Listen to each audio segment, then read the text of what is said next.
responsabilidad de las personas que los expresan. Por lo tanto, no comprometen la línea editorial del canal. Teleamiga Internacional, transformando vidas.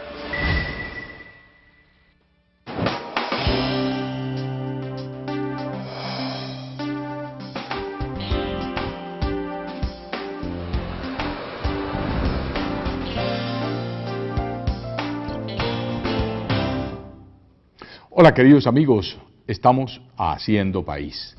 Hoy les tengo un tema muy interesante, un tema que he pensado mucho desde hace tiempos en realizarlo, porque yo siempre veía cuál es la frontera entre la ciencia, la tecnología y Dios, nuestro creador. Como creyente siempre he pensado dos cosas. Una, la primera, Dios creó la ciencia y la tecnología para el servicio de la humanidad y el hombre es el que la ha manejado, la ha desarrollado, la ha investigado y por supuesto la ha colocado al servicio de sus semejantes. Pero también dentro de la tecnología, dentro de la ciencia, hay quienes creen que no, que la ciencia y la tecnología reemplazará a Dios. Esto lo dicen los no creyentes, aquellas personas que hablan sobre el proceso evolutivo de la humanidad y que podríamos estar en un cosmos, en una especie de caos y que a través del caos se va formando la vida. Pues bueno, vamos a discutir un poco sobre esto, vamos a ver si realmente Dios y la tecnología pueden llegar a estar unidos. Yo creo que sí, y ese es el tema de hoy, Dios y la tecnología. Bueno, hemos invitado a la señorita María Lucía Arango, ella es estudiante de Ingeniería Biomédica y nos va a hablar un poco sobre eso. Bienvenida, María Lucía. Muchas gracias. Bueno, tenemos también al ingeniero Abraham Galindo, quien es ingeniero de sistemas y próximamente me contaba que va a ser también especialista en redes de alta velocidad. De alta velocidad, o sea, significa que estamos hablando del tiempo. Bienvenido, ingeniero. Gracias, don Diego. Tenemos igualmente a don Jaime Villarraga, quien es realizador audiovisual de una de las comunidades religiosas más importantes que tiene Colombia y, por qué no decirlo, en muchos otros lugares del mundo, Lazos de Amor Mariano. Bienvenido, Jaime. Don Diego, muchas gracias. Bueno, y tenemos también al doctor Manuel Dávila, quien es ingeniero de sistemas de la Universidad de los Andes y actualmente es el decano de la Facultad de Ingeniería de Sistemas de la Universidad Minuto de Dios, Uniminuto. Doctor Dávila, bienvenido. Muchas gracias por la invitación. Bueno, ¿cómo les parece el tema? No, pues un tema muy complejo, pero muy importante hablar de él. Bueno, hablemos un poquito de estas fronteras, realmente, porque mucha gente dice, está aumentando tanto la ciencia, la tecnología, que hasta el punto que se está pensando la creación de hombres. Ahora, hombres, vamos a decirlo desde qué punto de vista, antropológicamente, hombres fabricados. Vemos que hoy la robótica nos está llevando a que ya un robot inclusive alcanza a tener piel, ¿no? Piel, sí, como los humanos, y la programación los está llevando a tener sentimiento. Ingeniero, ¿esto es posible? Bueno, realmente es una ilusión para el usuario final crearle que el robot o el miembro tiene un sentimiento, ¿sí? Lo que hace es que un programador le ingresa un código y lo programa para diferentes situaciones que va a estar expuesto, ¿sí? Y dependiendo de la situación que se encuentre, él va a reaccionar. Y la persona como tal, como en un truco de magia, cree que eso es real y dice, uy, sintió porque mire, se movió o hizo algún gesto. O sea, pero el robot puede pensar. No, él procesa, realmente. Él procesa, sí, él no, no, en ningún momento podemos decir, no, es que el robot se sintió como mal, o por los años ya se siente mal, no. Las máquinas se dañan, si no se le hace un mantenimiento correcto, ¿sí? Y pues ya lo que decíamos, la parte lógica de él, lo que es el software, es como viene programado, y en el momento que no cumpla las especificaciones, está dañada la máquina y hay que reprogramarla o hacerle una actualización. Doctor Dávila, se dice que se le pueden llegar a colocar a esta robótica sentimientos y que los pueden llegar a expresar. El robot realmente analiza patrones, ¿no? Patrones son como referencias de comportamiento y responde a esos patrones. Pero una vez que el patrón sale de lo que es un patrón, el robot no puede tomar decisiones correctas. Y ahí hay un ejemplo importantísimo. Cuando se hizo la partida de ajedrez entre el gran computador de IBM y Kasparov, hace muchos años, el Deep Blue se llamaba, que era la máquina y el hombre, ahí se ve cómo ganaba el computador, ganaba Kasparov, ganaba el computador, pero Kasparov hizo un movimiento con la máquina porque tenía sospechas de si realmente era máquina. Entonces hizo una jugada tal que su respuesta solamente correspondía a la malicia del oponente, ¿sí? La malicia. Y la malicia no es algo que tenga un computador. Y realmente la máquina respondió maliciosamente. Y de ahí nació la demanda de Kasparov a la IBM, que es una historia muy bonita de enfrentamiento máquina-hombre. Entonces, estos temas del sentimiento, del factor humano, no están definitivamente en las máquinas. María Lucía, en la ciencia médica hoy por hoy está tratando de buscarse piezas en el orden artificial que puedan llegar a reemplazar las piezas naturales. Inclusive se habla de corazones artificiales que puedan llegar a suplir el corazón actual. Nosotros metafóricamente decimos que el corazón es nuestro órgano del sentimiento. Si a una persona le llegaran a implantar un corazón artificial, ¿podría llegar a cambiar ese sentimiento de la persona? Para nada. El corazón se dice que es el sentimiento porque es la bomba, es lo que nos mueve. El corazón es uno de los órganos principales del cuerpo. Sin él nosotros no podríamos vivir. Es la fuente de, pues por así decirlo, oxigenación de todo el organismo, y por eso es que es lo que se considera como nuestro motor. Pero que a una persona le implantaran un corazón artificial no va a cambiar en lo absoluto su forma de sentir, su forma de pensar, porque eso es propio del alma, del pensamiento, de cada quien como persona, no como humano, como el animal, como por así decirlo, sino como la persona como tal, que a lo largo de la vida ha aprendido ciertas cosas que le han proporcionado un discernimiento y una forma de sentir distinta a la de cualquier otro. El hecho de que le pongan o que le implanten un corazón, un brazo, un dedo, lo que sea, no va a cambiar su forma de ser, en lo absoluto. Bueno, pero en este caso, por ejemplo, lo que se está tratando de dar, inclusive muy discutido hacia el momento en que ya se está probando en animales, y que se dicen que inclusive históricamente ya se trató de probar, el famoso doctor Mengele en la Segunda Guerra Mundial, la clonación humana, o sea, que es la fabricación de seres humanos a través de los procesos científicos. Pues la clonación humana, bueno, la genética como tal es un campo, la ingeniería genética, que ha sido limitado por la ética, es decir, en la genética no se han dado todo el desarrollo que se podría, precisamente por el ámbito ético que lo está limitando, pues a nivel social.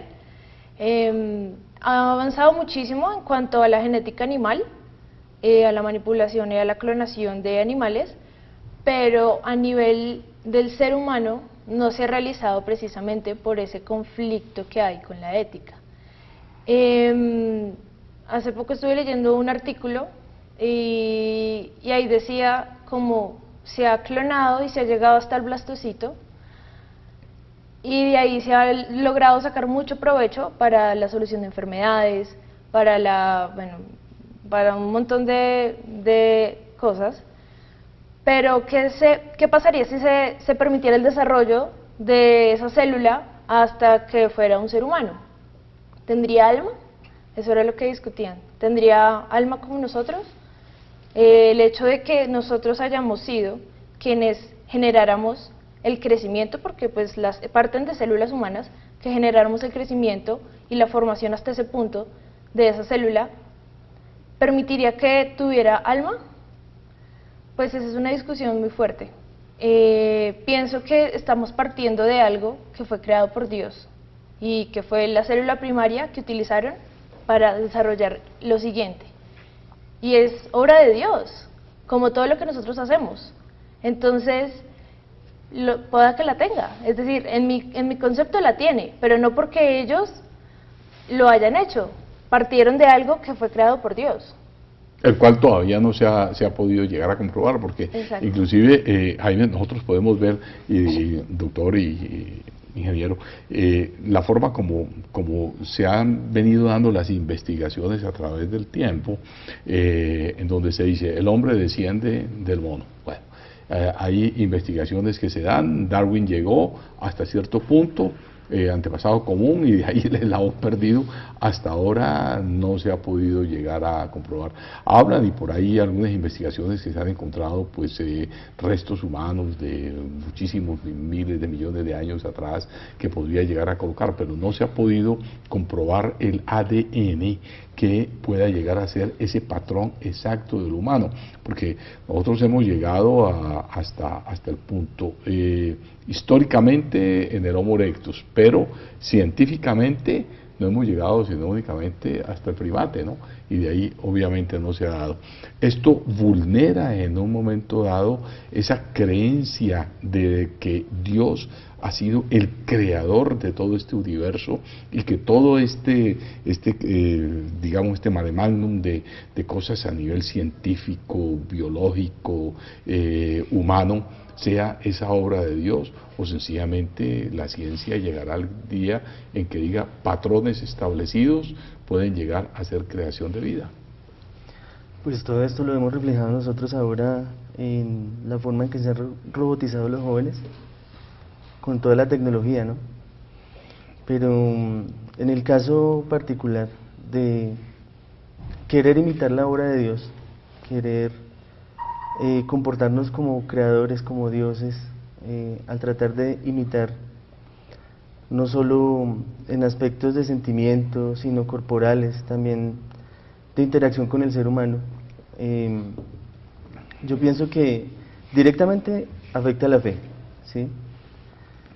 Sobre todo la gente que está débil. Nosotros como católicos debemos ser muy conscientes de que hay un solo Dios, que Él fue el que nos creó, que nos dio todos estos dones.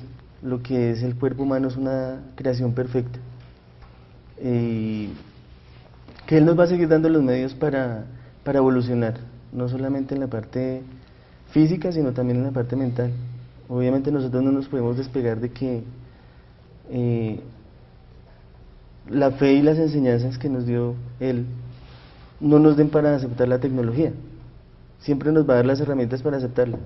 Obviamente nosotros la estamos utilizando para bien, pero algunos, no estoy diciendo todos, quienes están creando este tipo de maquinaria, este tipo de imitación del ser humano, si la utilizan mal, sí vamos a llegar a una hecatombe. Y nosotros estamos ahí como católicos para utilizar estas herramientas para el bien de la humanidad. Claro, sí, indudablemente, ¿no? Hay un tema, digamos, de mucha discusión. Yo creo que el tema entre la razón y la fe es un tema complejo. Muchos de estos temas, yo diría, no se ha resuelto como una verdad absoluta, razón y fe. Y yo estudié un poquito la vivencia de Descartes, que era filósofo, matemático, y en el método hace una explicación de cómo funciona el corazón, es decir, la máquina corazón. Y uno capta ciertos sentimientos de culpa por su creencia en Dios de Descartes, de dónde está Dios, digamos, ¿no? Él sentía como eso, yo soy un mecanicista, pero ¿dónde está Dios? Y en el método de él hay un capítulo donde habla de que la unión entre el cuerpo y el alma es la hipófisis, ¿sí? Que hoy es un tema, después Newton ¿no? O sea, la glándula. No, la glándula del sentimiento y este tipo de cosas. Pero digamos, ahí hay el gran afán de encontrar la relación entre razón y fe, cuerpo y alma, ¿sí? Que no daré una respuesta sobre eso, es un tema muy complejo. Pero lo que sí, otro filósofo de Sauer se llama, hablando de la naturaleza, una creación de Dios, ¿cierto? La naturaleza, él dice, el hombre no inventa nada, todo está en la naturaleza. Indaga los gusanitos que se vuelven rueda cuando están asustados y ruedan por la montaña. Indaga la relación del número de Fibonacci, que todos sabemos es 1, 2, los dos números anteriores sumados, que se encuentra en la relación de las hojitas de los árboles, ¿sí?, en los caracoles, una relación entre la matemática, ¿cierto?, y la naturaleza, y él lo que dice es, todo está en la naturaleza, que me parece importante porque baja la prepotencia del ser humano de creer que somos creadores, ¿sí? Realmente somos no sé si la palabra sea válida, desocultadores de lo que ya existe en la naturaleza, que es un concepto filosófico para bajar esa prepotencia, por decirlo así, del hombre. Bueno, como ustedes podrán ver, este es un tema bastante complejo porque estamos tratando de explicar un poco, porque hoy, en pleno siglo XXI, estamos ya en el tercer milenio, lo que se viene hacia adelante, la virtualidad. Hoy la virtualidad trata de reemplazar la presencialidad. Mire, por ejemplo, una de las cosas que se están dando en la actualidad, un fenómeno, las redes sociales.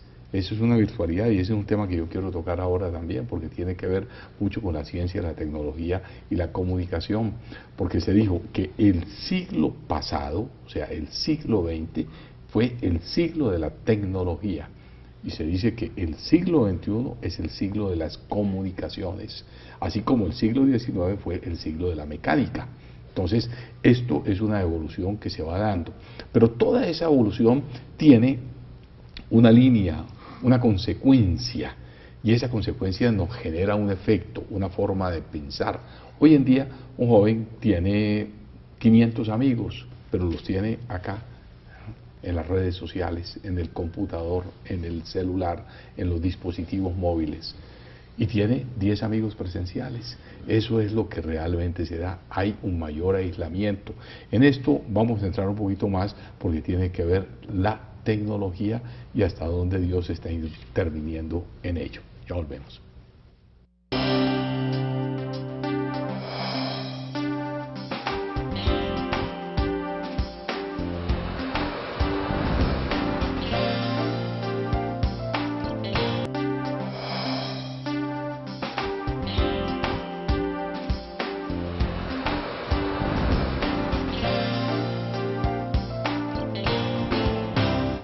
Bueno, queridos amigos, estamos haciendo país y hacer país es tratar de buscar las mejores condiciones de vida que todos podamos tener. Para hacer país, ¿qué hay que hacer? Conocer la historia, conocer el presente y desde luego saber hacia dónde va el futuro. Pero recuerden una cosa, nunca se les vaya a olvidar esto. Primero, que el pasado no existe. El pasado existió, ya fue. Nos dejó la historia. Y de ella debemos nosotros reconocer lo bueno y lo malo y lo feo, ¿ya? Para no volverlo a cometer y para que podamos tener cosas en el presente. Ese momento pasado ya no existió, ya dejó de ser. Pero el futuro tampoco existe. El futuro se proyecta con las acciones presentes. El futuro que usted va a vivir es lo que usted esté haciendo ahora. Pues bueno, de eso se trata. Hablábamos de las redes sociales, hablábamos de la forma del comportamiento humano, social, afectivo que se está dando. Mucha gente hoy, y voy a decir algo que es bastante feo, pero es una realidad, hay gente que está buscando el sentimiento inclusive sexual a través de los medios electrónicos, a través de la cibernética, de la computación, y eso ya raya un poco lo que es el verdadero efecto de la naturaleza. Yo veía dos chicas recientemente sentadas en una cafetería, ambas jóvenes, bonitas, y una tenía su dispositivo móvil y estaba chateando, y la otra estaba haciendo lo mismo. Estaban en Cartagena, una ciudad tan bella, tan hermosa para poder disfrutar, pero ninguna estaba disfrutando de lo que era su entorno, estaba siendo manejada por este aparatico, ¿ya? Y fue un largo rato, no fueron 2 o 3 minutos para contestarles o mantenerles. Entonces, ¿qué sentido tenía de estar viajando para vivir ese sol de Cartagena, ese ambiente, esa ciudad, esa historia, para uno estar conectado a algo? Son patrones que se están dando. Y se dice también que hoy se están fabricando ya muñecas en el Japón humanas robots que están comenzando a convivir o se están proyectando la convivencia con las personas. En el aislamiento, entonces si yo me compro el robot, lo programo de cómo es la mujer que yo quiero y cohabita con ella, inclusive copula con esa mujer y que su piel es muy parecida. Esto pareciera una aberración, pero ¿puede ser posible, ingeniero? Sí puede existir como tal, pero pues reitero de que en ningún momento va a llegar a ser un ser humano, ¿sí? Es una máquina que tiene unos sensores y que va a responder a determinados estímulos, ¿sí? A lo que ha sido programada, pero no creo que pues podamos llegar a cambiar a una persona y decir, no, es que este robot va a ser mejor persona que un ser humano. Claro, pero usted cree, doctor, que digamos, esa parte del hombre no se acostumbrará, porque se dice que el hombre es animal de costumbre, ¿no? Y que si el hombre llegó y cogió y compró y adquirió y pagó una cantidad de dólares por su muñeca, le pone el nombre y lo hace y ella comienza, porque el tipo la programa de acuerdo a lo que él quiera, a sus gustos, sus sentimientos, y ella le accede a todo lo que el tipo quiere, ¿no? Entonces, pues, sí. ¿qué pasa ahí? Hay un fenómeno, nosotros lo estamos hablando mucho, hay 23 nuevas tecnologías de punta, algunas ya actuando, como Big Data, Internet de las Cosas, o sea, 100 billones de dispositivos conectados a Internet en el 2020, eso es una cosa tremenda, que lo hemos estudiado bajo el concepto de sociedad transformada, es decir, el ser humano sí se transforma a través de las tecnologías, y la pregunta es si es para bien o para mal. Hay un filósofo, Luigi Soja, italiano, de ahora, actual, que escribió un libro que se llama La muerte del prójimo. Es decir, el prójimo, dice él, ha sido cambiado por los contactos que tenemos en los dispositivos. Y dice, se ha perdido la relación de la mirada a los ojos con el prójimo. Cuando uno va a la tienda ya no lo mira, el médico ya no lo mira, mira el teclado del computador, ¿no? Entonces sobre ese tema hay unas discusiones muy fuertes alrededor de esa pérdida de la relación humana, pero hay una anécdota rápida que comento. Hablando de eso en un grupo de filosofía, uno de los jesuitas que está en el grupo, un grupo de filosofía del dolor se llama, de la virtualidad, de los ojos pixelados, del ser, los contactos, uno de los sacerdotes habló y dijo, bueno, yo tengo una historia, a mí la virtualidad no me molesta, porque yo he hablado con Dios siempre virtualmente. ¿Sí? Y fue un argumento porque, claro, válido, porque ¿no? Creo que en la mesa podemos hacer no solamente el punto final de una verdad, sino estos temas que nos ponen a pensar, ¿no? Pero en realidad sí hay una pérdida de la relación con el prójimo, y entonces el hombre se vuelve máquina, porque es que un robot para convivir es convivir como en una licuadora, ¿no? Es decir, es un concepto muy pobre de la humanidad. Pero la tecnología sí está transformando la sociedad y al hombre, claro, en muchos aspectos. Hay un punto que a mí me preocupa, María Lucía, y esto yo quisiera ver si de golpe es posible. Hoy ya el transgénero se ha dado y lo estamos viendo en la sociedad. Es más, no solamente se ha dado, sino que se está promoviendo. ¿Ya? Hay promoción del cambio de sexo de la persona, que a eso se le llama el transgenerismo, ¿no?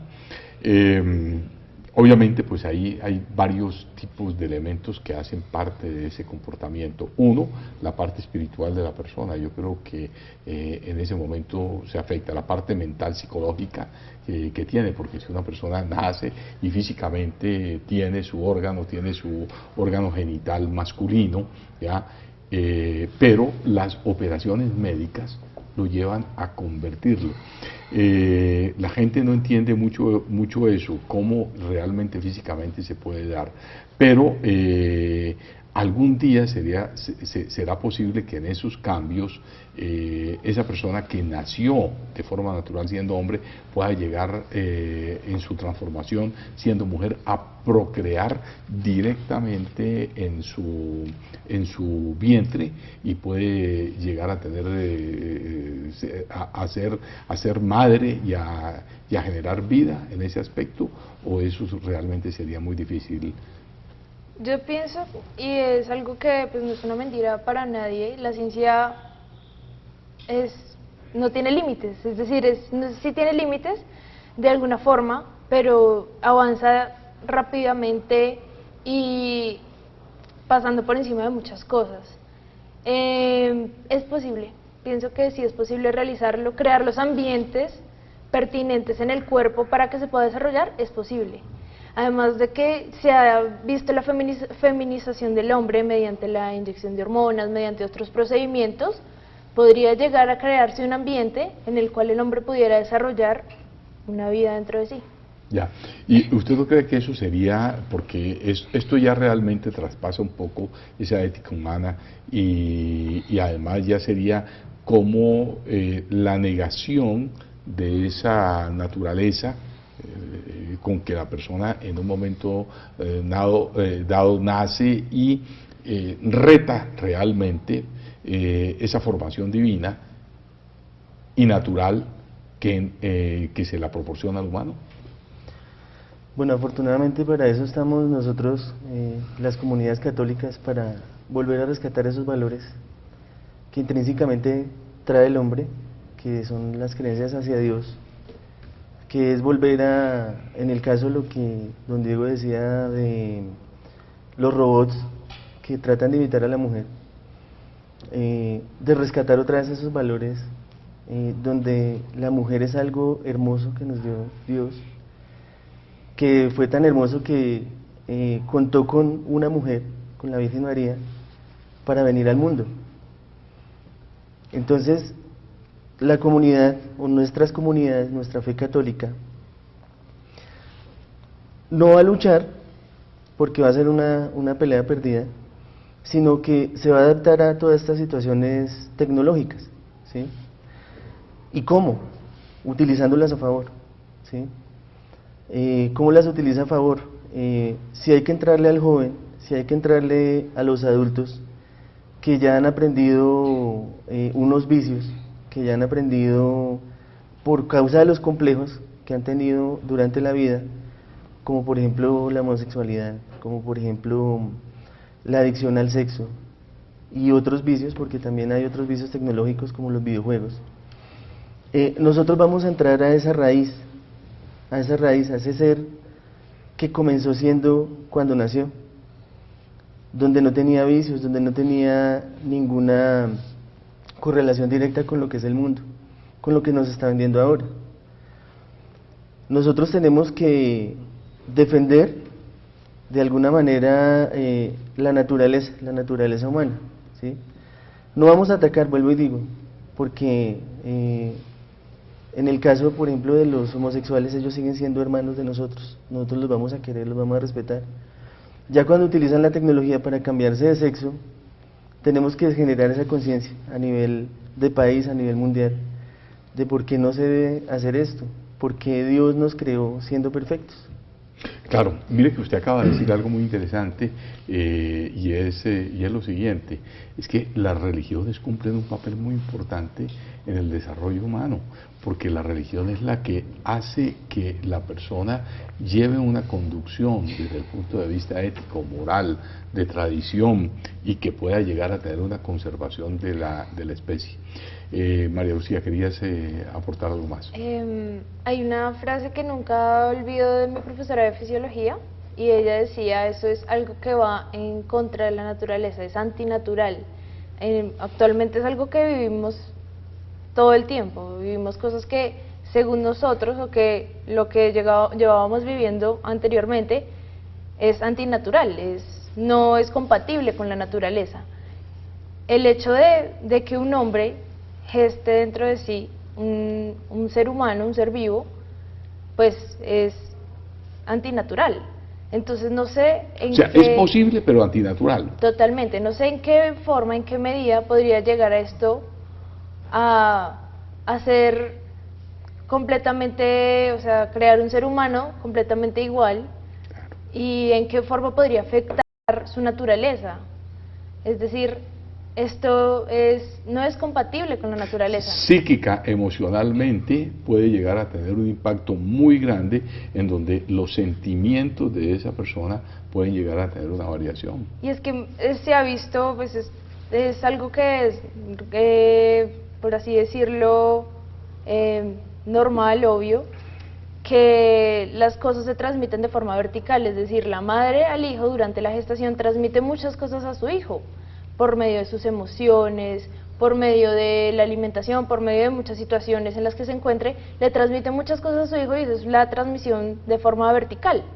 Entonces, no es compatible con la naturaleza que se realice de una forma distinta. ¿Que se puede hacer? Creo que sí se puede hacer. Yo pienso que la ciencia hasta ahora ha tratado de buscarle solución a todas las cosas, y si quisiera hacerlo, es algo que podría llegar a desarrollar, pero no es compatible con la naturaleza. O sea, Claro, claro, y no va a cumplir la misma función, ¿no? Sí, yo creo que ahí tenemos un tema, el hombre transforma su entorno, por ejemplo, en el tema de la cultura, el tema de las leyes, ahora que hablas tú de homosexualismo, el hombre inventa formas de pensar distintas a la religión. El tema de la cultura, Freud habla del malestar en la cultura, dice que creamos la cultura para protegernos de nosotros mismos, pero al perder las libertades creamos una molestia con la cultura. Y entonces estamos sometidos a respuestas diversas según el campo en el cual estemos trabajando, que es un poco lo que enseña la filosofía, ¿no? Digamos, no de tomar un partido, sino de observar. Entonces, por ejemplo, oí a un filósofo que decía la frase, ¿acaso yo soy guarda de mi hermano? Es una frase bíblica. Y él explicaba que, explicada desde la Biblia, desde la política y desde la filosofía, tiene tres respuestas distintas, ¿no? Y digamos, ahí estamos enfrentados a la ética, ¿sí? Porque esto también tiene que ver un poco con la ética, ¿sí? No sabemos si los estados lleguen a dar leyes en donde acepten, ¿no?, todas estas cosas, y por eso la palabra ética la mencionaste desde el principio.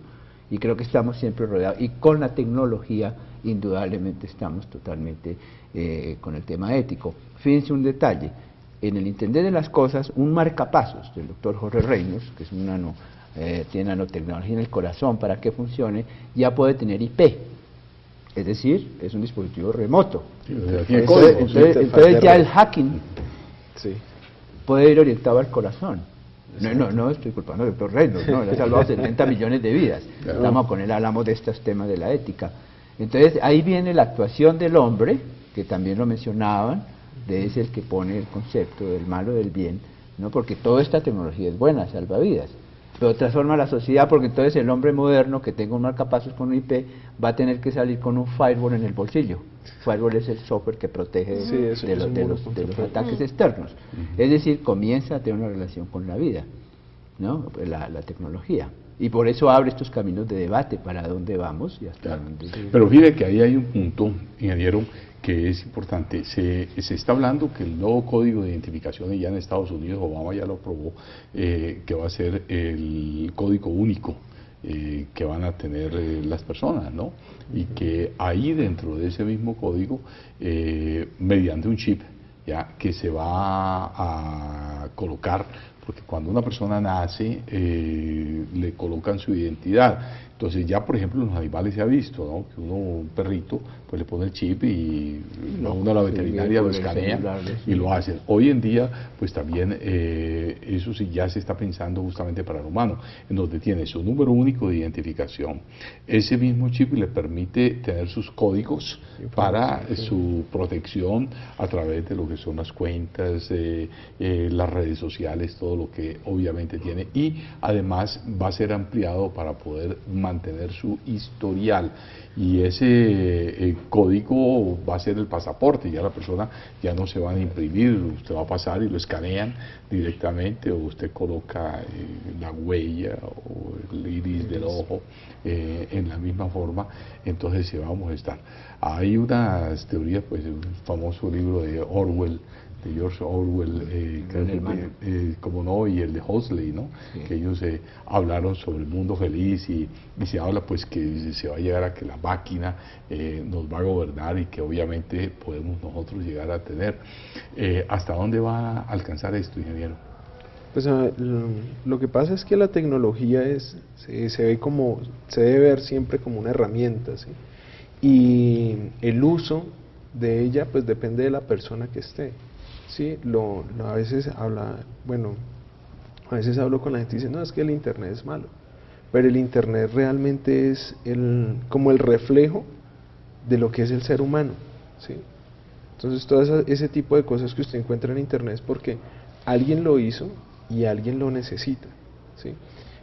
Con respecto a lo de que la tecnología ahorita que todo esté unificado en un chip, a mí me parece que es un recurso muy bueno para el ser humano, porque sencillamente imaginemos un escenario donde una persona se pierde en otro país, entonces tiene un problema de comunicarse, ¿sí? Y digamos, con que usted sencillamente le escaneen una falange o sea algún dato biométrico, sepan de que quién es usted, de dónde viene, qué idioma habla, cuáles son sus alergias, fuera de eso tenga la información de sus cuentas y todo eso. Pero políticamente esto tiene unas consecuencias graves porque, bueno, a mí Claro. personalmente me parece extraordinario que uno pueda llegar a tener ese tipo de identificación clara. Ahí la gran preocupación es el hombre marcado, ¿no? Ya que va Claro. llegando y el gran hermano, ¿no? Pero aún sin el chip, el ADN virtual de todos nosotros está en la web. Está ahí. En la web está qué dices, qué opinas, en un análisis sintáctico de adjetivación. Tú puedes Sí. decir, esta persona es marxista, es derechista, es terrorista, es médico, es músico, es bioquímico, etcétera, nada más por los patrones. Y en la Gestalt, de acuerdo al análisis de tu cara, analizado por máquinas, eso ya es una realidad. Entonces, la Big Data, ¿no? Sin necesidad del chip, ya yo la llamo la máquina para leer el pensamiento, ¿sí? Y de pronto vamos a llegar al punto en donde las oficinas no entrevisten, sino opriman el Big Data, y ese Big Data nos diga quién es esa persona, por el ADN virtual, nada más con ver el Facebook, nada más a ojo, dónde va, qué hace, qué come, etcétera, pero ya las máquinas en el Big Data están haciendo eso. Entonces, el chip podrá llegar seguramente, pero ya estamos en eso, además con una absoluta pérdida de privacidad. Sí, Claro. No existe. No, vea, es tal el caso que a uno le llegan a su dispositivo móvil o le llegan a su correo electrónico de acuerdo a las frecuencias que uno está, a las páginas que uno visita, le llegan las ofertas. Ingeniería Ya, social. claro. Es la Básicamente, ingeniería social. ¿cierto?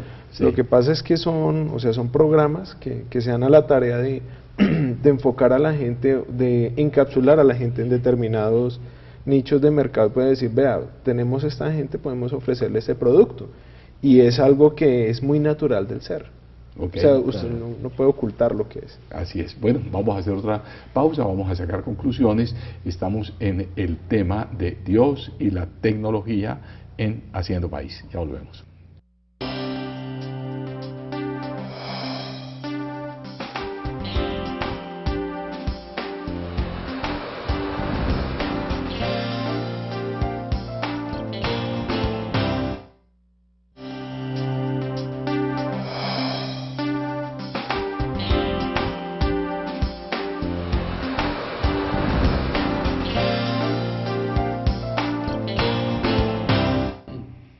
Dios y la tecnología. ¿Será que la tecnología reemplaza a Dios? No. Yo me leí un libro hace mucho tiempo que hablaba sobre la eugenesia, la ingeniería genética, y decía, ¿quién reemplazará a Dios? Yo creo que ha podido pasar, se pueden escribir muchas cosas, pero eso va a ser muy difícil. Pero veamos qué es lo que piensan nuestros invitados y nuestros panelistas como conclusiones. Jaime, ¿será reemplazado Dios en algún momento por la tecnología? No va a pasar porque siempre vamos a ver quiénes estemos liderando la defensa de Dios, la defensa de nuestras creencias. Por más de que utilicen la mercadología para meternos en los ojos, en el cerebro, en nuestro corazón, la tecnología, nosotros siempre vamos a tener algo muy importante que es nuestra moral, nuestras costumbres. Si nosotros somos formados con buenos principios desde el comienzo, pues no vamos a tener tanta tendencia a eso. Me refiero más que todo a lo material. La tecnología nos está atacando en este momento es por el materialismo. Tú te sientas en un computador y te llega toda la información publicitaria que quieras, como lo decía el ingeniero. Ya hay un estudio, se relaciona también con el ADN en internet.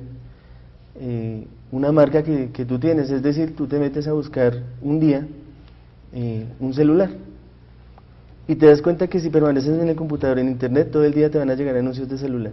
Ya saben qué es lo que tú estás buscando, y así va a ser con todo. Entonces, Si nosotros no estamos preparados, nos vamos a dejar llevar por la tecnología y vamos a dejar en segundo plano a Dios.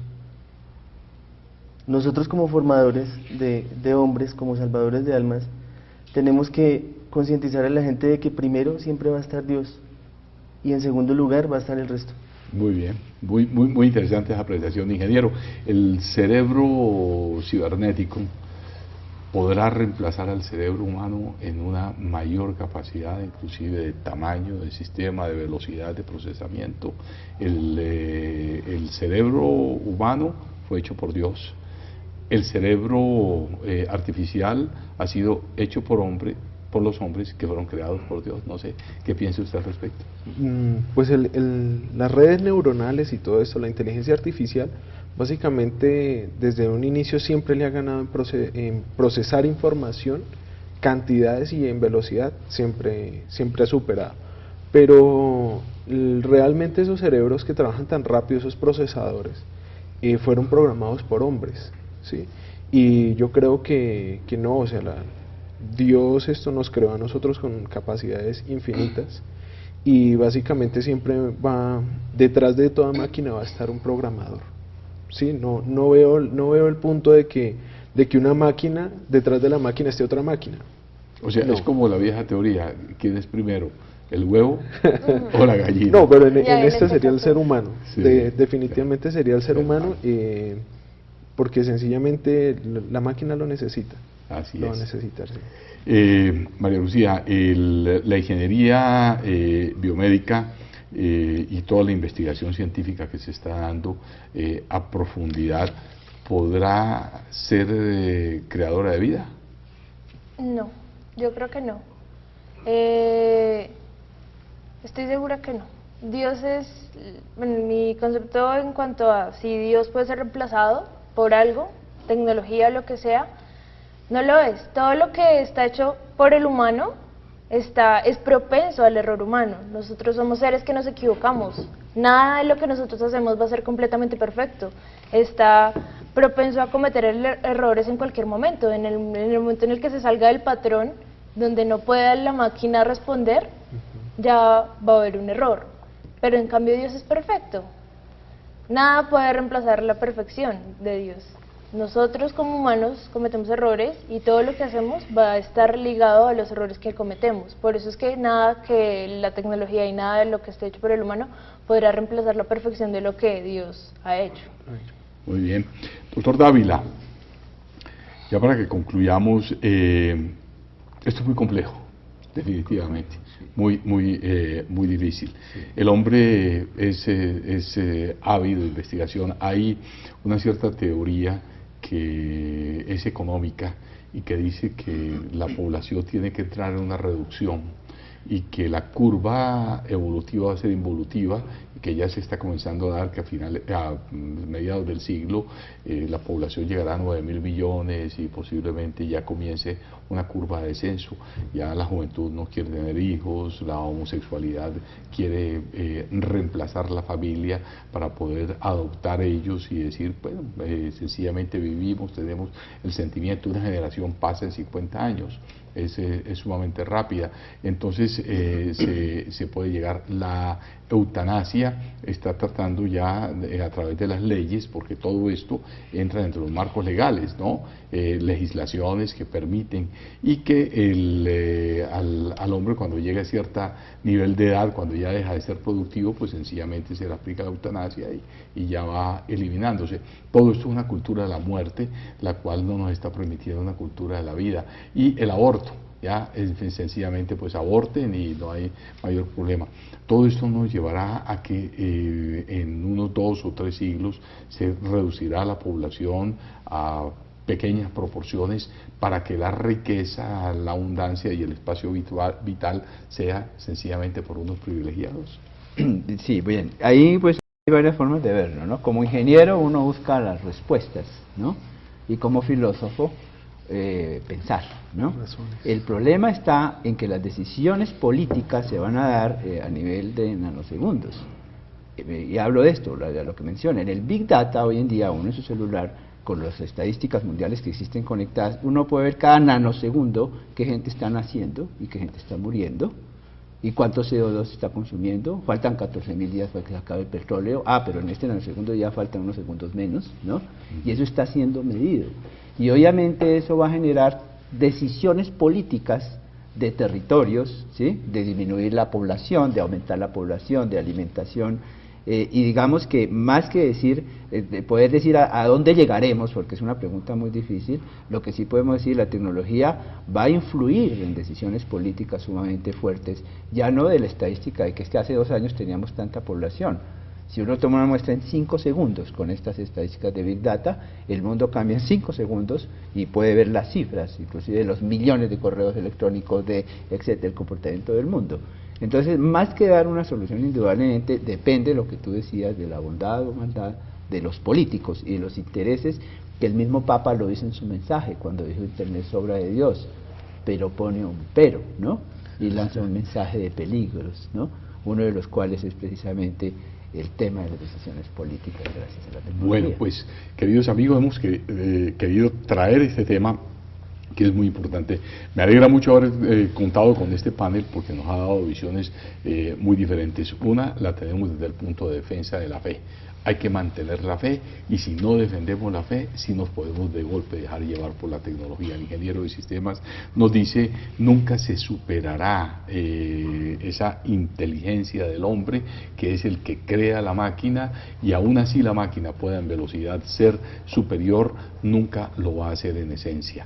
Lo que nos dice la estudiante de ingeniería biomédica, que nos dice, no, lo de Dios nunca será reemplazado, porque ahí es la esencia, y en la esencia no se podrá dar. El doctor Dávila nos lo hace desde el punto de vista de la filosofía, porque él es filósofo y a su vez también ingeniero de sistemas, y nos dice, sí, la Big Data nos está llevando a tener conocimiento, una estadística permanente en nanosegundos, ni siquiera fracciones de segundos, nanosegundos, para saber cómo las decisiones políticas se van a dar. Pero finalmente la decisión, ¿sabe quién la tiene? Se la pueda decir usted, en su corazón, en su conciencia, en su fe, en su creencia, en la tradición, en la forma como usted le enseña a sus hijos, para que ellos puedan entender que la ciencia y la tecnología es una realidad, pero jamás reemplazará a Dios. Que Dios los bendiga y que nos siga protegiendo y que nos siga dando iluminación para que nosotros entendamos estos fenómenos.